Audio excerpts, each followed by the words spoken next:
ಹೀಗೆ ಮಕ್ಕಳು ಬಂದು ಶಾಲೆಯಲ್ಲಿ ಪಾಠ ಕಲಿತರೆ ಅವ್ರ ಭವಿಷ್ಯ ಚೆನ್ನಾಗಿರುತ್ತೆ. ಸರ್ಕಾರದ ಕಡ್ಡಾಯ ಶಿಕ್ಷಣ ನೀತಿ ಪ್ರಕಾರ 6ರಿಂದ 14 ವರ್ಷದ ಎಲ್ಲ ಮಕ್ಕಳು ಉಚಿತವಾಗಿ ಶಿಕ್ಷಣ ಪಡಿಬಹುದು. ನಮ್ಮ ಮಕ್ಕಳ ಭವಿಷ್ಯ ನಮ್ಮ ಕೈಲಿದೆ. ಬನ್ನಿ ಮಕ್ಕಳನ್ನ ಶಾಲೆಗೆ ಸೇರಿಸೋಣ, ಅವ್ರ ಬದುಕನ್ನು ರೂಪಿಸೋಣ. ಶಿಕ್ಷಣವೇ ಶಕ್ತಿ ಅಲ್ವಾ?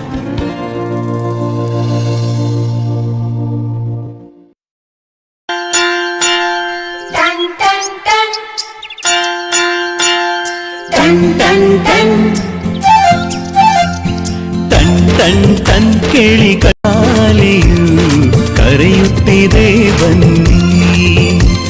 ಕ್ಷಣ ಕ್ಷಣ ಕ್ಷಣ ಬೆಳಕು ಸಿಕ್ಕರೆ ತಾರೆಯಾಗಿ ಮಿನುಗುತ್ತೀಯೇ ನೀನು.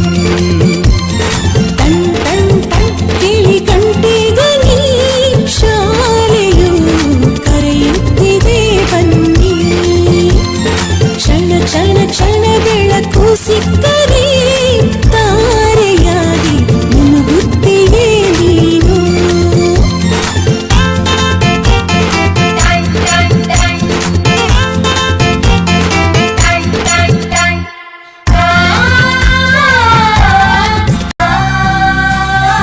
ಕಾಪಿ ಮತ್ತು ಪುಸ್ತಕವೆಲ್ಲ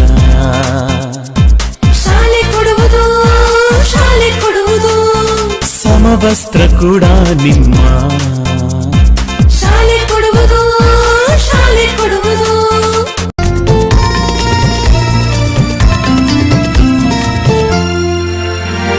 ಶಾಲೆಯು ಮನೆಯಿಂದ ದೂರವಿಲ್ಲ. ಕಡಿಮೆ ಆಯ್ತು ಅಂತರ, ತಲುಪುವೆ ಶಾಲೆಯ ಗೇಟಿನ ತನಕ.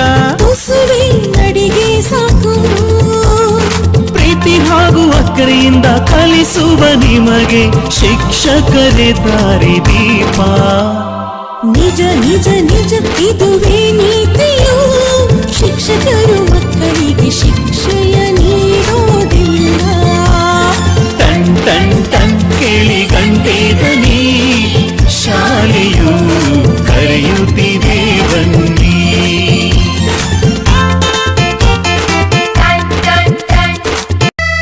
ಲೈಬ್ರರಿಯಲ್ಲಿ ಓದೋದಿದ್ದರೆ ಶಾಲೆ ಕೊಡುವುದು, ಕ್ಷೀರಭಾಗ್ಯ ಬಿಸಿಯೂಟ.